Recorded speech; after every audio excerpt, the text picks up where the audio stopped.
नमस्कार विद्यार्थी मित्र व मैत्रिणींनो, या व्हिडिओमध्ये आपण गणित भाग 2 भूमितीमधील पहिला चॅप्टर समरूपता शिकायला सुरुवात करणार आहोत। आता हा जो समरूपता चॅप्टर आहे परीक्षेमध्ये एकूण 10 मार्क्सला विचारला जातो। याआधी आपण भाग 1 मधील दोन चलांतील रेषीय समीकरण यामधील सर्व सराव संच अभ्यासलेले आहेत। जर तुम्ही ते व्हिडिओज पाहिले नसतील तर त्याकरिता सेपरेट प्लेलिस्ट बनवलेले आहे चॅनलवर, ती जाऊन तुम्ही पहा आणि व्हिडिओ आवडत असतील तर लाईक करा, तुमच्या मित्रमैत्रिणींना शेअर करा आणि आपल्या चॅनलला नक्की सबस्क्राईब करा। आता या व्हिडिओमध्ये आपण काय काय शिकणार आहोत ते आधी पाहून घेऊयात। पहा, सगळ्यात आधी दोन त्रिकोणांच्या क्षेत्रफळाचे गुणोत्तर कसे काढायचे। मग त्यामध्ये दोन अटी असणार आहेत। उंची समान असेल तर ते गुणोत्तर काय येईल, पाया समान असेल तर गुणोत्तर काय येईल। त्यानंतर प्रमाणाचे मूलभूत प्रमेय, हा प्रमेय महत्वाचा आहे। त्यानंतर प्रमाणाच्या मूलभूत प्रमेयाचा व्यत्यास, नंतर त्रिकोणाच्या कोनदुभाजकाचे प्रमेय अभ्यासणार, तीन समांतर रेषा व त्यांच्या छेदिका यांचा गुणधर्म, समरूप त्रिकोण म्हणजे काय आणि समरूप त्रिकोणांवर कोणकोणत्या कसोट्या अप्लाय होतात हे सगळं आपण पाहणार आहे। नंतर समरूप त्रिकोणांच्या क्षेत्रफळाचे प्रमेय। एकूण 10 मार्क्सला या सगळ्यावर क्वेश्चन पेपर मध्ये विचारले जातात। आता हा चॅप्टर शिकण्याआधी काही बेसिक कॉन्सेप्ट माहित असणं गरजेचं आहे तुम्हाला। त्रिकोणाच्या क्षेत्रफळाचे सूत्र काय असतं रे? त्रिकोणाच्या क्षेत्रफळाचे सूत्र ते असतं 1/2 गुणिले पाया गुणिले उंची। आता हे सूत्र आतापर्यंत तुम्ही अभ्यासले, पण तुम्हाला हे माहितीये का की जर त्रिकोणाचा पाया बदलला तर त्या त्रिकोणाची उंची देखील चेंज होते। म्हणजे काय, ज्यावेळी एखाद्या त्रिकोणाचं क्षेत्रफळ आपल्याला काढायला विचारलं जातं त्यावेळी तुम्ही जो पाया कन्सिडर कराल त्यानुसार त्याची उंची गृहीत धरावी लागते। आता कसं ते पहा, व्यवस्थित लक्ष द्या। पहा, समजा हा त्रिकोण ABC, ठीक आहे। या त्रिकोणामध्ये BC हा समजा या त्रिकोणाचा पाया आहे। पाया म्हणजे काय, तो त्रिकोण समजा त्याच्यावर उभा आहे, ठीक आहे। आता BC ज्या वेळेस पाया असेल त्यावेळेस ह्या त्रिकोणाची उंची काय येईल रे? उंची म्हणजे काय असतं लक्षात घ्या। उंची म्हणजे आता ही बाजू आपण BC हा पाया मानलाय, मग या पायाच्या विरुद्ध बाजूला जो बिंदू असतो, आता या पायाच्या विरुद्ध बाजूला बिंदू कोणता आहे? A। या बिंदूमधून ज्यावेळी तुम्ही BC वर लंब टाकता ती असणार आहे तुमची या त्रिकोणाची उंची। म्हणजे काय, आता हा BC याच्यावर लंब A या बिंदूतून टाकायचा, BC च्या विरुद्ध कोण आहे? A, बरोबर। लंब काय करतो? 90 डिग्री 90 अंशाचा कोन तयार करतो, बरोबर। आता झालाय का 90 अंशाचा कोन तयार? झालाय। म्हणजेच A याला आपण नाव देऊयात समजा D, AD ही काय झाली याची उंची। आता पहा, म्हणजे ज्यावेळी BC हा पाया असेल त्यावेळेस उंची काय असणार आहे? AD असणार आहे। मग इथे आपण त्रिकोणाचं क्षेत्रफळ काय लिहू शकतो? पहा, त्रिकोणाचं क्षेत्रफळ इंग्लिश मध्ये क्षेत्रफळाला म्हणतात एरिया, त्यामुळे तो लिहिताना असा लिहायचा एरिया ऑफ ट्रायंगल ABC। म्हणजे तुम्ही म्हणू शकता त्रिकोण ABC चे क्षेत्रफळ। इथं A लिहायचा कारण क्षेत्रफळ म्हणजे एरिया, ट्रायंगलचं त्रिकोणाचं चिन्ह द्यायचं आणि त्रिकोण वाचायचा ABC, ठीक आहे। आता पहा, ABC या त्रिकोणाचं क्षेत्रफळ तीन वेगवेगळ्या प्रकारे तुम्ही लिहू शकता। पहिलं 1/2 गुणिले पाया काय मानलाय आपण? BC, त्यावेळेस उंची काय रे? उंची आलेली आहे AD। उंची म्हणजे काय लक्षात आलंय ना तुम्हाला? ठीक आहे। आता पहा, ज्यावेळी AB हा पाया असेल त्यावेळी सेम उंची येईल का AD? नाही, कारण AB जर आपण पाया मानला तर AB च्या विरुद्ध बिंदू कोणता आहे? C, बरोबर।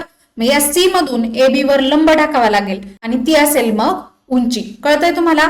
मग आता समजा AB हा आपण पाया मानला तर AB वर लंब कोणत्या बिंदूतून टाकायचा आहे? C या बिंदूतून, कारण तो त्याचा विरुद्ध बिंदू आहे, ठीक आहे।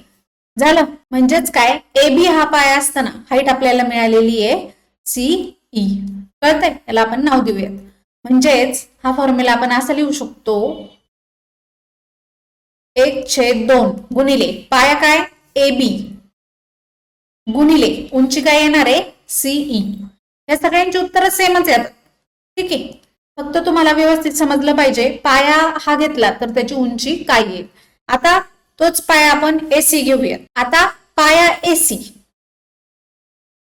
मग याची उंची कोणत्या बिंदूतून येणार आहे? त्याच्या विरुद्ध कोणता बिंदू आहे? B, त्याच्यातून त्यांची उंची येणार। लंब टाकला आपण, म्हणजेच B याला नाव देऊयात F। BF ही उंची झाली केव्हा? ज्यावेळी AC हा पाया असणार आहे। म्हणजेच आपण फॉर्म्युला लिहू शकतो 1/2 गुणिले कोणता पाया मानला? AC गुणिले त्याची उंची आली आहे BF। लक्षात येते तुमच्या? म्हणजे पायानुसार वेगवेगळी उंची आपल्याला मिळू शकते. ठीक आहे, लक्षात ठेवा त्रिकोणाच्या क्षेत्रफळाचं सूत्र आहे 1/2 गुणिले पाया गुणिले उंची. आणि कोणताही पाया देऊ द्यात त्याची उंची काय येईल हे तुम्हाला काढता येणं गरजेचं आहे. आता तुम्ही म्हणाल वेगवेगळे पाया कन्सिडर करून हा फॉर्म्युला लिहिण्याची काय गरज आहे? तर सराव संच सोडवताना आपल्याला काही ठिकाणी पाया बदललेला असतो. मग पाया बदललेला असेल आणि मग त्याची उंची काय येणार हे तुम्हाला कळणं गरजेचं आहे. त्याकरता आपण हे सगळं डिटेलमध्ये पाहत आहोत. आता त्रिकोणाचे वेगवेगळे प्रकार असतात. त्रिकोणाचा पहिला प्रकार असतो लघुकोन त्रिकोण, नंतर विशाल कोन त्रिकोण आणि नंतर काटकोन त्रिकोण. बरोबर? मग लघुकोन त्रिकोणाचं क्षेत्रफळ कसं काढायचं किंवा विशाल कोन त्रिकोण असेल तर त्या त्रिकोणाचं क्षेत्रफळ कसं काढायचं हे आपण पाहूयात. पहा, आधी तुम्हाला लघुकोन त्रिकोण म्हणजे काय हे माहिती असणं गरजेचं आहे. काय असतं लघुकोन त्रिकोण म्हणजे? लघुकोन म्हणजे काय? जो कोन 90 अंशापेक्षा कमी असतो. आता इथे पहा, या दोन रेषा बीसी आणि एबी आणि काटकोन जर काढला तर तो अशी सरळ रेषी लिहिते. बरोबर? म्हणजेच काय 90च्या आतमधला हा कोन आहे. नंतर इकडचा पण कोन एसी आणि बीसी या रेषा बघा, इथे पण काटकोन कसा असणार? असं सरळ, म्हणजे हे आतमध्ये, म्हणजेच 90 अंशापेक्षा त्यांचा कोन काय कमी. मग हे सगळे काय आहेत रे? लघुकोन आहेत. 90 अंशापेक्षा कमी असणारा कोन म्हणजे काय असतो? लघुकोन असतो. आता या लघुकोन त्रिकोणाचे क्षेत्रफळ कसे काढायचे? आता इथं पहा, ऑलरेडी हा लघुकोन त्रिकोणच आहे. मग इथं जे आपण पाहिलं तेच इथे, फक्त सेपरेट प्रत्येक डायग्राम घेतलीये. आता पहा, या आकृतीमध्ये या त्रिकोणाचं क्षेत्रफळ काय असणार? एरिया ऑफ ट्रायंगल एबीसी किंवा एबीसी या त्रिकोणाचे क्षेत्रफळ. बरोबर? 1/2 गुणिले उंची कुठं दिसतेय रे तुम्हाला? इथं दिसतेय. बरोबर? एडी ही उंची दिसते, इथं काटकोन आहे. बरोबर? म्हणजेच याचा पाया काय घ्यावा लागेल आपल्याला?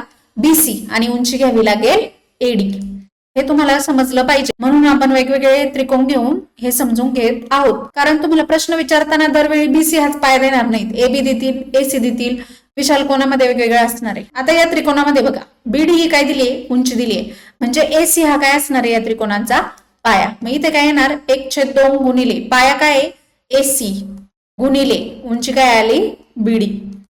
आता इथे एबी हा पाया असणार, कारण एडी ही इथं काय दिली रे? उंची दिलीये. कळतंय? एबीच्या विरुद्ध बिंदू सी या बिंदूमधून एबी वर टाकलाय आपण लंब, त्यामुळे सीडी ही झाली उंची आणि एबी हा झाला पाया. म्हणजेच 1/2 गुणिले एबी गुणिले सीडी अशा प्रकारे आपण यांचं क्षेत्रफळ काढू शकतो. आता विशाल कोन म्हणजे काय? विशाल कोन म्हणजे 90 अंशापेक्षा मोठा असणारा कोन. आता हा कोन बघा, ए बी आणि सी हा 90 अंशापेक्षा मोठा आहे. बरोबर? कारण 90 अंश म्हणजे असं सरळ आला असता. बरोबर आहे? काटकोन आला असता. हा 90 अंशापेक्षा मोठा कोन आहे. इथे एसीबी हा लघुकोन आहे. बरोबर? नंतर बीएसी हा पण लघुकोन आहे. लक्षात घ्या, विशाल कोन त्रिकोणामध्ये एक जरी विशाल कोन असेल तरी सुद्धा त्या त्रिकोणाला म्हणायचं विशाल कोन त्रिकोण. आणि एकच विशाल कोन असतो, बाकीचे दोन्ही काय असतात? लघुकोन असतात. ठीक आहे. आता ज्यावेळी विशाल कोन दिलेले असतात त्यावेळी त्यांचं क्षेत्रफळ कसं काढायचं हे आपण पाहूयात. आता हा त्रिकोण पहा, त्रिकोण ए बी सी. या त्रिकोणामध्ये ज्यावेळी बीसी हा पाया असेल त्यावेळी याची उंची काय येणार आहे रे? बघा, बीसी हा पाया आहे. ठीक आहे. याच्या विरुद्ध बिंदू कोणता आहे रे? ए मधून तुम्हाला लंब टाकायचंय बीसी वर. आता मला सांगा, या ए वरून इकडं बीसी वर कोणतीही रेष काढली तरी ती लंब होणार आहे का? नाही. ती 90 अंशाचा कोन करणार का? नाही. मग या बीसीला थोडा इकडे वाढवला आणि ए पासून ही रेषा टाकली, मग इथे झाला 90 अंशाचा कोन. म्हणजेच एडी ही झाली उंची ज्यावेळी बीसी हा काय असेल? पाया असेल. मग याचा एरिया, मग याचं क्षेत्रफळ, याचा फॉर्म्युला काय येईल? ए बी सी या त्रिकोणाचे क्षेत्रफळ 1/2 तर नेहमी असणार आपला पाया. पाया काय मानला आपण? बीसी गुणिले उंची काय आली रे? एडी. तुम्हाला उंचीची व्याख्या काय हे माहित असेल ना, तर तुम्ही व्यवस्थितरित्या हा फॉर्म्युला लिहू शकता. आता इथे ए बी सी हा त्रिकोण आहे. या त्रिकोणामध्ये समजा बीसी हा पाया न मानता आपण तो पाया मानला एबी. मग एबी हा पाया मानला तर त्याची उंची कोणत्या बिंदूतून येणार? एबीच्या विरुद्ध बिंदू आहे सी मधून उंची काढावी लागेल. बरोबर? मग सी वरून इकडं कोणतीही रेषा टाकली तरी 90 अंश होईल का? नाही. मग ह्या एबीला थोडा वाढवला आणि सी वरून 90 अंश कधी येतो? इथे येतो. बरोबर? म्हणजेच सीडी ही उंची होणार आणि एबी हा काय झाला? पाया. म्हणजेच याचं क्षेत्रफळ काय असणार? 1/2 गुणिले पाया काय रे? एबी गुणिले उंची काय असणार आहे? CD. आता लक्षात घ्या, पाया घेताना बीडी घ्यायचा नाही, कारण का ABC हा त्रिकोण आपण कन्सिडर करतोय, बरोबर. त्याची उंची काढण्यासाठी बीडी आपण फक्त वाढवलेला आहे, लक्षात आलं. आता हा त्रिकोण बघा, या त्रिकोणामध्ये आता AC पाया म्हणला तर ACच्या विरुद्ध कोणता बिंदू आहे? बी मधून लंब आपण त्याच्यावर टाकू शकतो, बरोबर. इथं लंब तयार झालाय, म्हणजेच बीडी इथं झाली उंची आणि AC हा झाला पाया. म्हणजेच इथं त्रिकोण ABCचं क्षेत्रफळ काय मिळणार आहे? 1/2 गुणिले पाया काय? AC गुणिले उंची काय आहे? BD. ठीक आहे, अशा प्रकारे आपण विषमकोन त्रिकोणाचे क्षेत्रफळ लिहू शकतो. आता काटकोन त्रिकोण. काटकोन म्हणजे काय? काटकोन म्हणजे 90 अंशाचा कोन. पहा, ह्या तिन्ही त्रिकोणांमध्ये इथं 90 अंशाचा कोन आहे, बरोबर. इथं पण 90 अंश आहे, इथं पण 90 अंश आहे. ठीक आहे, मग ज्या त्रिकोणामध्ये एक कोन हा काटकोन असतो, बाकीचे दोन्ही काय असतात रे? बघा, हा लघुकोन आहे आणि हा C हा पण काय? लघुकोन आहे. म्हणजे ज्या त्रिकोणामध्ये एक कोन काटकोन असतो त्या त्रिकोणाला आपण म्हणतो काटकोन त्रिकोण. आता या त्रिकोणांचं क्षेत्रफळ कसं काढायचं हे आपण बघूयात. मग त्रिकोण ABC चे क्षेत्रफळ, फॉर्म्युला काय असतो? 1/2 गुणिले पाया गुणिले उंची. आता पाया मानला BC, तर BCच्या विरुद्ध बिंदू कोणता आहे? A पासून लंब ऑलरेडी पडलाय BC वर, बरोबर. म्हणजेच AB ही उंची झाली, BC हा पाया झाला. कळतंय का? म्हणजे त्रिकोणाच्या प्रकारानुसार वेगवेगळं तुम्हाला व्यवस्थित कळलं पाहिजे. आता हा त्रिकोण बघा, ABC सेम हा त्रिकोण आहे, पण इथं जर AB पाया मानला तर उंची काय येईल रे? CB येईल, बरोबर. कारण का AB पाया असेल, AB च्या विरुद्ध C आहे, C वरून आपण लंब टाकला म्हणजे तो CB होणार किंवा BC. म्हणजेच इथं काय येणार? 1/2 गुणिले पाया काय रे? AB गुणिले BC. सेमच आहे, दोन्ही सेमच आहेत, बरोबर. सेमच असणार आहे कारण ते एकमेकांचे लंब आहेत. आता इथे बघा, इथे 1/2 तसाच. आता AB मानला पाया, एकदा BC मानला, आता AC पाया मानू. बरं, AC पाया मानला तर उंची AC च्या विरुद्ध B आहे, B पासून लंब टाकावा लागेल AC वर, बरोबर. हा झालाय लंब, मग इथे BD ही काय झालीये? उंची. अशा प्रकारे आपण काटकोन त्रिकोणामध्ये क्षेत्रफळाचा फॉर्म्युला लिहू शकतो. ठीक आहे, आता तुम्हाला व्यवस्थित कळलं असेल वेगवेगळे त्रिकोण असताना आपण त्यांचं क्षेत्रफळ कसं काढू शकतो. हे सगळं आपण एवढ्या डिटेलमध्ये का पाहिलंय? कारण आपल्याला यावर वेगवेगळ्या प्रकारची उदाहरणं सोडवायची आहेत. आता आतापर्यंत आपण बेसिक बघितलं, आता आपण मूळ चॅप्टर कडे वळूयात. पहिला पॉइंट आहे दोन त्रिकोणांच्या क्षेत्रफळाचे गुणोत्तर. तुम्हाला क्षेत्रफळ कसं काढायचं त्रिकोणाचं ते कळले. मग गुणोत्तर म्हणजे काय रे? गुणोत्तर म्हणजे थोडक्यात भागाकार किंवा एकाचा संबंध दुसऱ्याशी काय येतो ते काढायचंय. ठीक आहे, मग दोन त्रिकोण दिलेत, आधी त्यांचं क्षेत्रफळ काढा आणि मग त्याचं गुणोत्तर काढूयात आपण. पहा, हा जो त्रिकोण आहे, त्रिकोण कोणता आहे? ABC. आता या त्रिकोणामध्ये तुम्हाला AD ही काय दिसते रे? इथं उंची दिसते, बरोबर. म्हणजेच BC हा काय होणार आहे? इथं पाया होणार आहे, बरोबर. म्हणजे या त्रिकोणाचं क्षेत्रफळ काय असणार?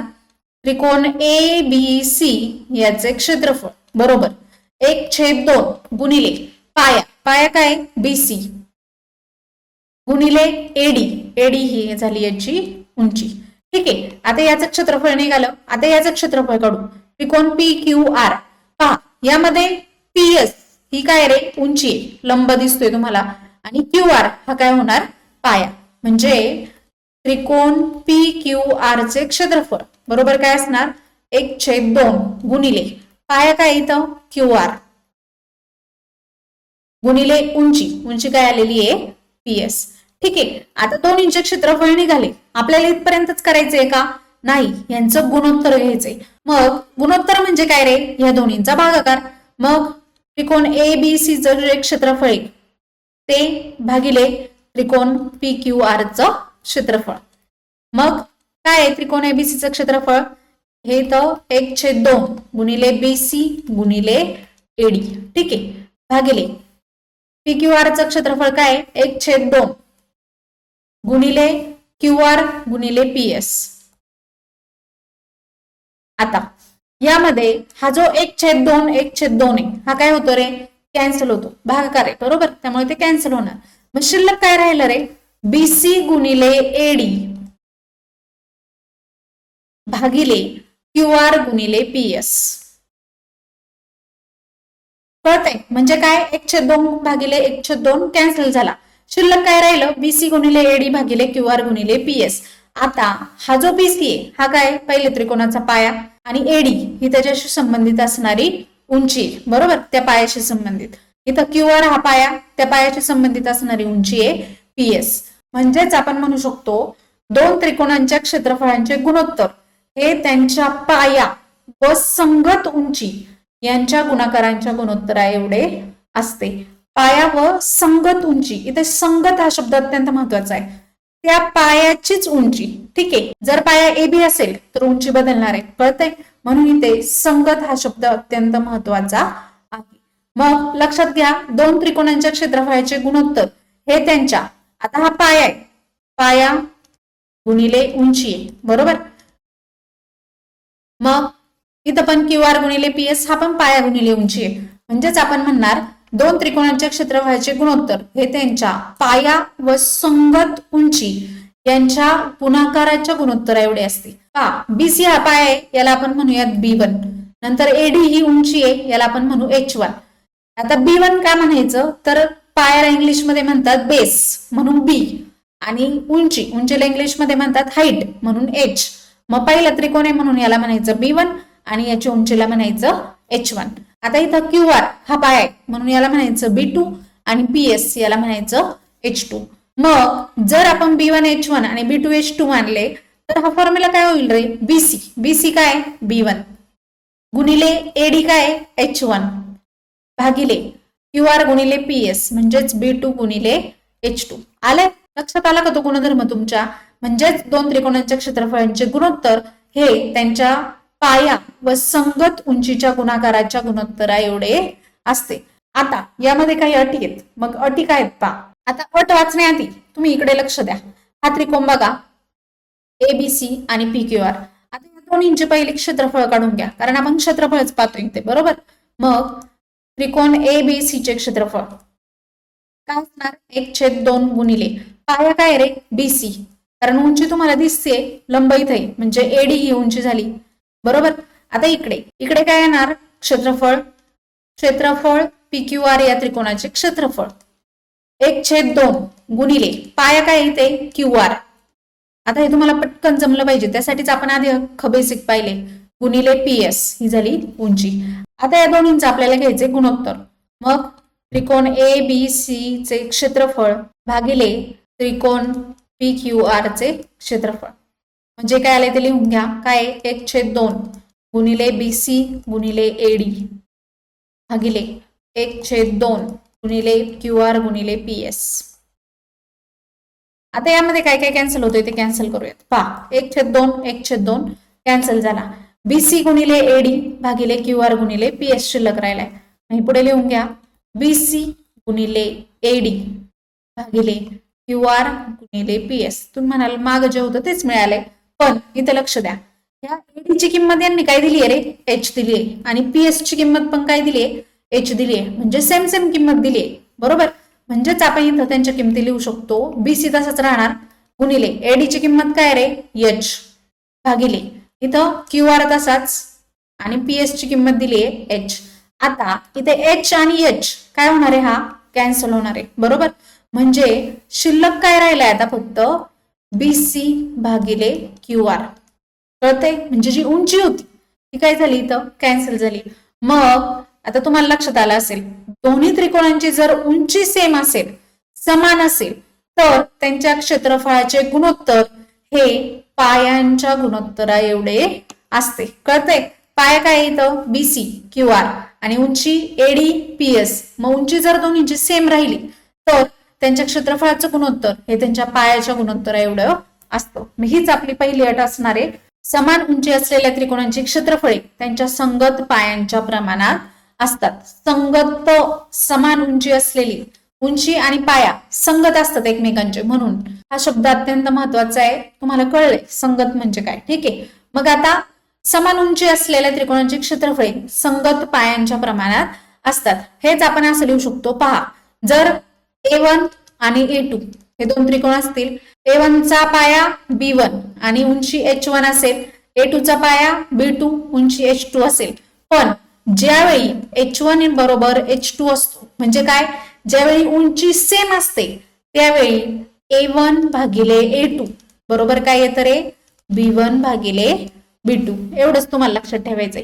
A1 भागिले A2 बरोबर B1 भागिले B2 असतं. कधी? ज्यावेळी H1 बरोबर H2 असतो. लक्षात येते? एवढंच याचा अर्थ आहे.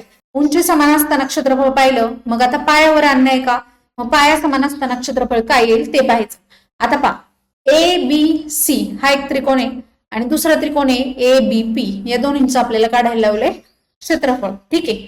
मग आधी आपण त्रिकोण CAB किंवा ABC काही म्हणा, त्रिकोण CAB चं पहिलं काढूयात आपण क्षेत्रफळ. त्रिकोण CAB चे क्षेत्रफळ 1/2 गुणिले पाया.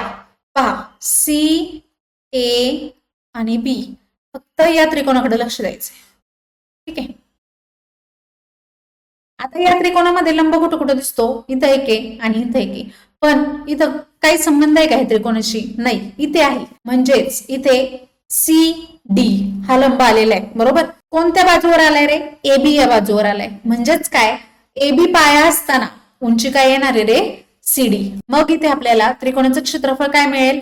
पाया काय येणार या त्रिकोणाचा? AB गुणिले उंची काय येणार रे? CD.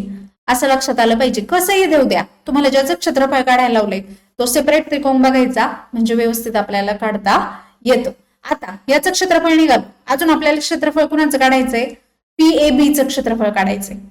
मग नेहमीप्रमाणे फॉर्म्युला 1/2 गुणिले.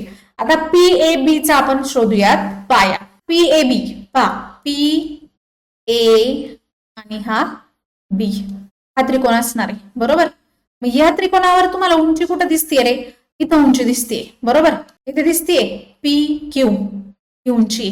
म्हणजेच PQ जर उंची असेल तर AB हा काय असणार आहे? पाया असणार. मिळाला का रे तुम्हाला सेम पाया? पहा, डबल रेष आली इथं.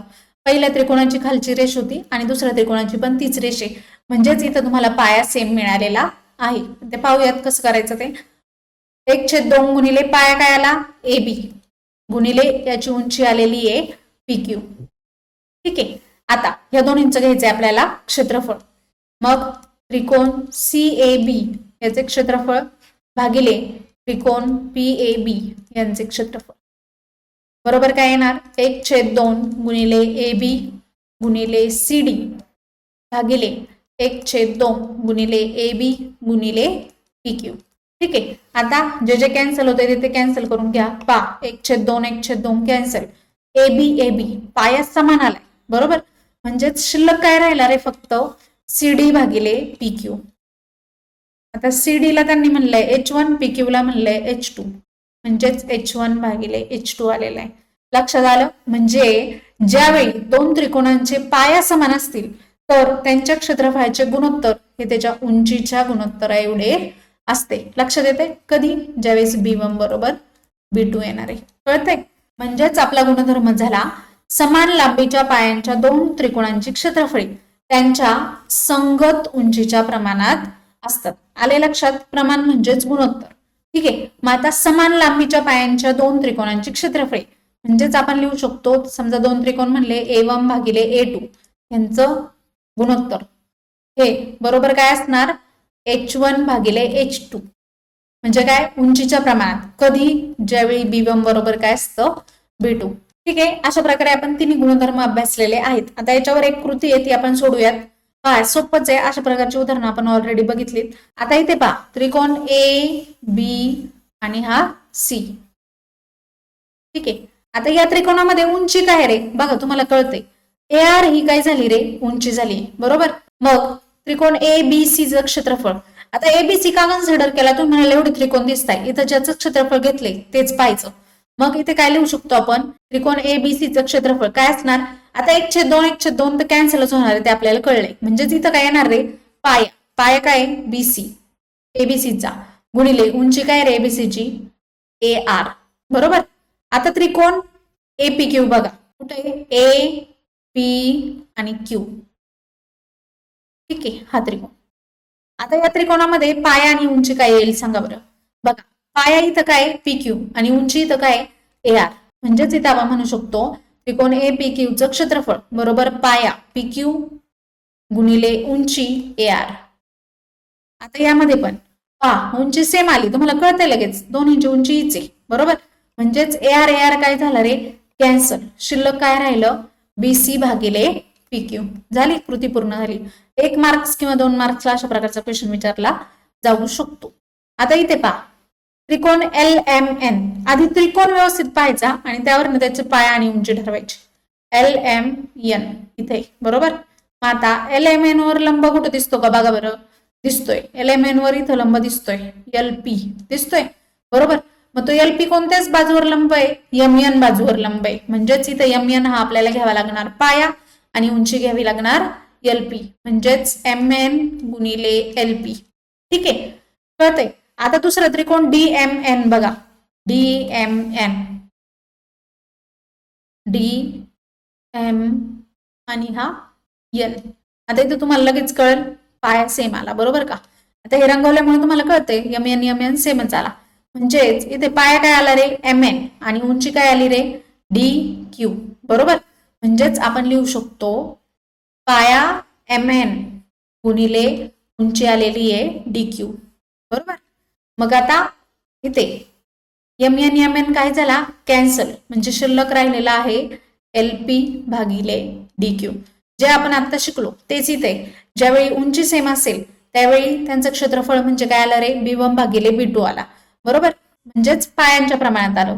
आणि ज्यावेळी पाया समान होता त्यावेळी त्यांचं क्षेत्रफळ हे आलं त्यांच्या संगत उंचीच्या प्रमाणात. आता या तिन्ही गुणधर्मांवर आधारित असा सराव संच 1.1 असणार आहे. तो आपण पुढील व्हिडिओमध्ये शिकणार आहोत. व्हिडिओ आवडला असेल तर लाईक करा, तुमच्या मित्रमैत्रिणींना शेअर करा आणि चॅनेलला नक्की सबस्क्राईब करा जेणेकरून पुढील व्हिडिओ तुमच्यापर्यंत सर्वात आधी पोहोचेल.